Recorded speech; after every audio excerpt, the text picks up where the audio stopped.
Gosh, I love this engine. Hey guys, this week we have the all-new Nissan Z NISMO. Now for 2024 model year, Nissan released more performance-oriented, or as they claim, track-focused variant of their Z. The car is obviously built on the Nissan's FM platform, which dates back to early 2000s, but that's not necessarily a bad thing because we get that old school feeling of a car, and the platform obviously has been improved over years. The front engine is located behind the front axle centerline. That means we get some weight off of the suspension and better weight distribution. We get a double wishbone setup up front, multi-link in the back, combined with passive dampers. The Nismo gets retuned spring rates and dampers.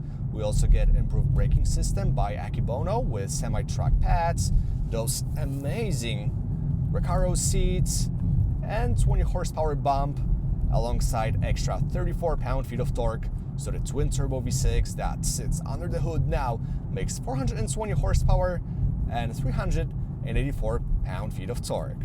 Now, I hope you like automatic transmissions because this is all we get.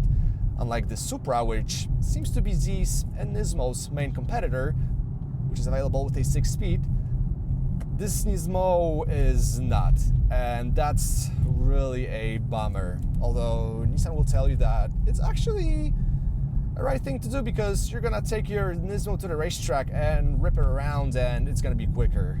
Now, granted, I haven't had a chance to drive it on the racetrack. I heard mixed opinions about how the gearbox behaves. We're on my favorite back road, so without further ado, let's put it into Sport Plus, manual, downshift into second.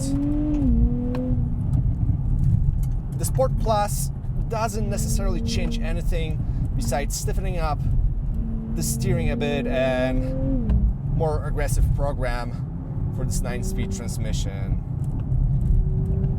The brakes are excellent. They are a little touchy at first, but they really allow you to modulate the braking power precisely, and you get confidence that you want from a high-performance car.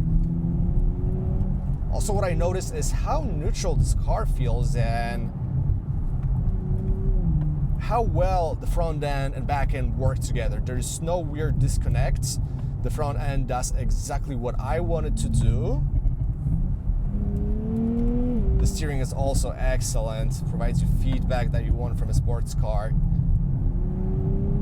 Isn't the quickest, but that's good. That allows you for those mid-corner corrections. And the twin-turbo V6 is just an amazing power plant. Gosh, I love this engine. Also, no fake engine note. So this is actually how it sounds. In the Sport Plus, you get a little bit of burbles from the exhaust. The transmission isn't lightning quick. It's not a ZF that you find in the Supra. Now, one weird thing, if you're mid-corner and decide to upshift, the back end becomes very twitchy because of the transmission's nature and how harsh it is with those shifts. Something Nissan could improve because I found myself exiting the corner, upshifting, and having a very nervous, very twitchy rear end. That's the only thing. The diff does a great job, though, so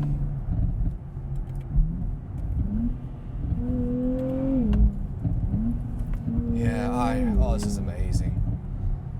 As long as you're on a flat, even surface, this has endless amounts of grip.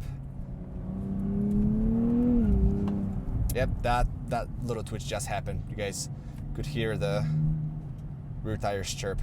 Anyways, let's relax, put it into standard, and talk more what it's been like to live with this thing for the past couple of days. Honestly, it isn't that bad. It's not as refined and not as GT-like like the Supra is. It doesn't have the adaptive suspension like the Supra does. It doesn't have amazing B58 that the Supra has, or the ZF 8 HP transmission. But what I like about this thing is it feels more raw, you know, based on the fact that this thing is built on a old architecture. You have that connection with the car that you appreciate in older cars, and I'm not gonna lie, it's hard to find in newer cars, and even Supra doesn't feel that way.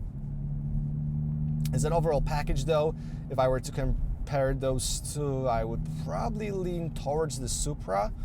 Supra is gonna be priced basically the same, if not cheaper. This thing, as tested, costs $68,000, which is a lot of money for a Z.